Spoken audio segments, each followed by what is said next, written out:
Assalamualaikum warahmatullahi wabarakatuh. Good morning, my students. We meet again. Kita bertemu lagi untuk pertemuan yang ke-6 ya. Untuk kali ini, Ibu akan membahas materi yang kalian sudah cari sebelumnya minggu kemarin. Nah, untuk pertemuan ke-6 ini, Ibu akan membahas materi tentang job vacancy. Ya, ini untuk materi kali ini yaitu ada job vacancy.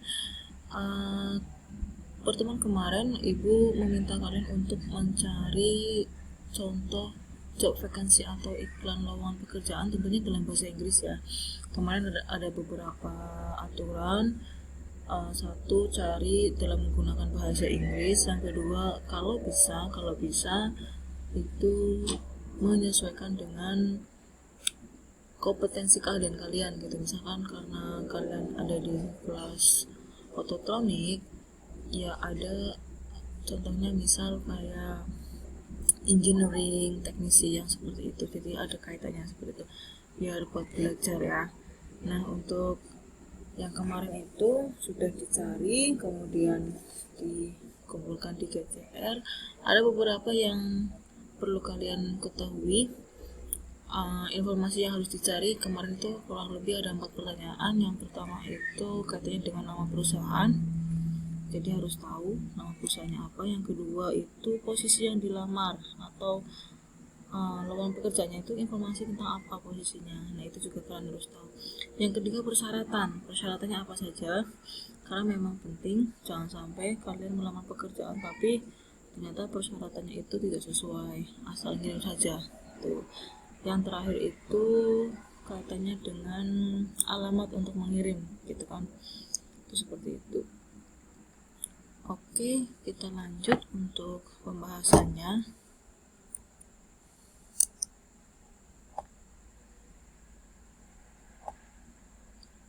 Di sini ada contoh job vacancy atau iklan lowongan pekerjaan ini. Jadi nanti kalian bisa lihat yang punya kalian ya. Nah, iklan lowongan pekerjaan yang ditampilkan di layar itu berupa bahasa Inggris. Ada beberapa informasi yang Ibu tulis di situ sama seperti yang kalian cari kemarin. Itu ada 4. Yang pertama adalah nama perusahaan, yang kedua adalah posisi yang dilamar atau posisi yang dibutuhkan, yang ketiga persyaratan, yang keempat adalah alamat. Nah, silakan kalian bisa melihat itu di job vacancy itu di awal itu ada nama PT-nya. PT-nya itu sudah Ibu kasih tanda kurung. Satu, nama PT-nya apa? Nah, nama PT-nya adalah PT Indah Perkasa. Kalau misalkan di atas tidak ada, biasanya berada di bawah. Kalian bisa dicek di iklan lowongan pekerjaan yang kalian kemarin sudah cari. Nama perusahaannya itu di bagian awal atau bagian paling akhir. Kebetulan di contoh itu adalah PT Indah Perkasa. Nah, itu nama PT-nya. Nah, PT Indah Perkasa itu apa di situ? Jadi kalian harus memahami kalau misalkan ada lowongan pekerjaan, dipahami itu nama PT-nya apa, kemudian posisi yang dibutuhkan itu apa. Kalau di job vacancy itu posisi yang dibutuhkan itu adalah konsultansi service arsitektur. Jadi konsultasi jasa arsitektur. Ini contoh ya. Nah, kalau misalkan nanti kalian misalkan ada hubungan dengan posisi itu sesuai dengan backgroundnya, ya silahkan bisa melamar di situ. Misalkan punya kalian itu info lowongan pekerjaannya tentang teknisi, nah ya silakan kalian bisa melamar di situ. Yang jelas itu dalam job vacancy atau iklan lowongan pekerjaan itu pasti ada nama PT-nya, kemudian lowongan pekerjaannya apa. Nah, di situ lowongan pekerjaan di situ adalah berupa staff accounting. Nah, itu info.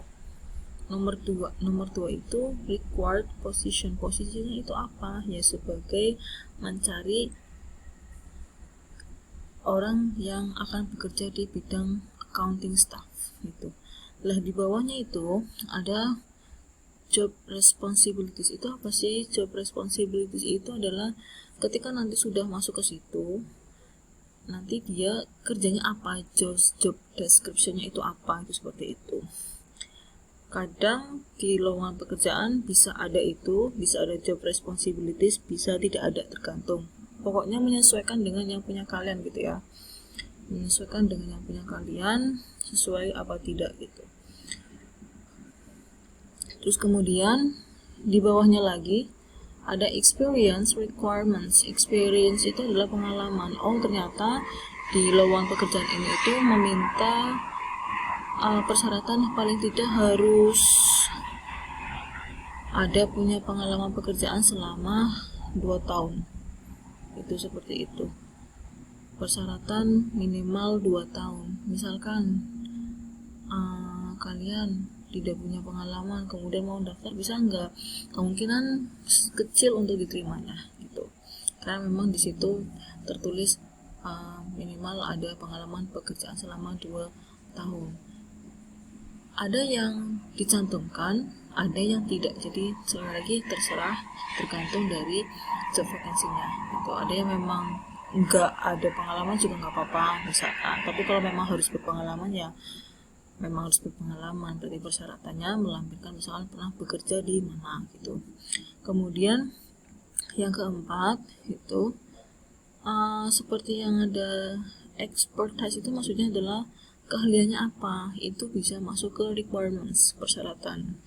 Jadi persyaratannya apa saja di situ, mampu menguasai Microsoft Office misalkan, kemudian bisa membuat jurnal transaksi keuangan, kemudian bisa bekerja secara mandiri dan tim.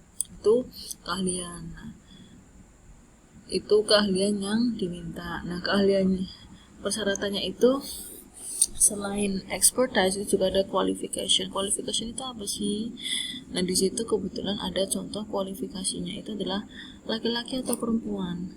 Kalau misalkan di situ tertulisnya laki-laki, ya berarti perempuan tidak bisa melamar, atau sebaliknya kalau misalkan tertulis perempuan maka laki-laki juga tidak bisa melamar. Tapi kalau misalkan tertulis male or female, maka baik laki-laki ataupun perempuan bisa mendaftar atau melamar di pekerjaan tersebut. Kemudian ada yang nomor 2, ada rentan usia. Ternyata memang ada patokan usianya. Kemudian ada minimal pendidikan itu apa sih di situ. Nah, itu yang perlu kamu perhatikan. Itu minimal S1 accounting. Kalau misalkan kamu lulusan S1 teknik mesin masuk ke sini bisa nggak? Tidak bisa gitu, karena memang di situ persyaratannya adalah S1 accounting. Kalau misalkan lulusan D3 accounting bisa nggak? Ya tetap tidak bisa, karena memang persyaratannya itu harus S1 accounting. Sekali lagi diperhatikan di job vacancy kalian ya. Ini hanya contoh. Kemudian yang keempat, jujur dan teliti. Yang kelima itu adalah berpenampilan menarik. Yang keenam itu mampu bekerja di bawah tekanan. Maksudnya gimana? Ya misalkan deadline, minggu depan harus selesai, ya itu seperti itu contohnya. Nah, kemudian di bawahnya itu ada keterangan, misalkan kalau kalian tertarik dengan info lowongan pekerjaan tersebut, maka silakan bisa mengirim application letternya, CV-nya, kemudian recent photographs atau foto ke PT Indah Perkasa. Nah, itu jadi itu salah satu contoh dari job vacancy. Sudah ada contohnya. Sekali lagi silakan diperhatikan dengan yang punya kalian. Tidak harus sama persis yang ada di sini, tapi yang paling penting adalah pasti ada nama perusahaan. Bisa dilihat di sebelah kanan, name of company, sudah ada tanda kurungnya 1. Kalian bisa dilihat di situ. Di job vacancy-nya juga sudah ibu kasih tanda kurung 1 ya. Kemudian required position, posisinya pasti ada. Yang ketiga, requirements atau persyaratan. Bisa jadi di situ hanya tertulis qualification di job vacancy-nya kalian, atau mungkin sama yang kayak ada di gambar itu. Jadi nggak mesti ada expertise itu, misalkan langsung masuk ke qualification juga bisa gitu. Kemudian yang keempat itu ada kata address. Address itu adalah alamat untuk mengirim surat lamaran tersebut. Nah, itu untuk penjelasan secara singkat. Nanti silakan kalian bisa untuk memahami yang job vacancy punya kalian.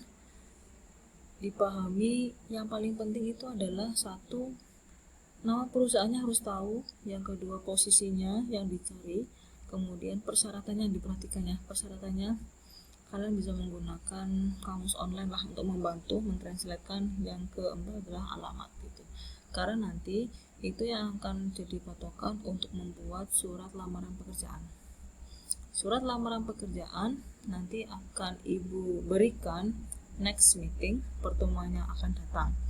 Nah, itu nanti akan berupa praktek. Untuk sekarang pertemuan ini silakan kalian mencoba untuk memahami terkait materi job vacancy, disamakan, dipahami job vacancy punya kalian.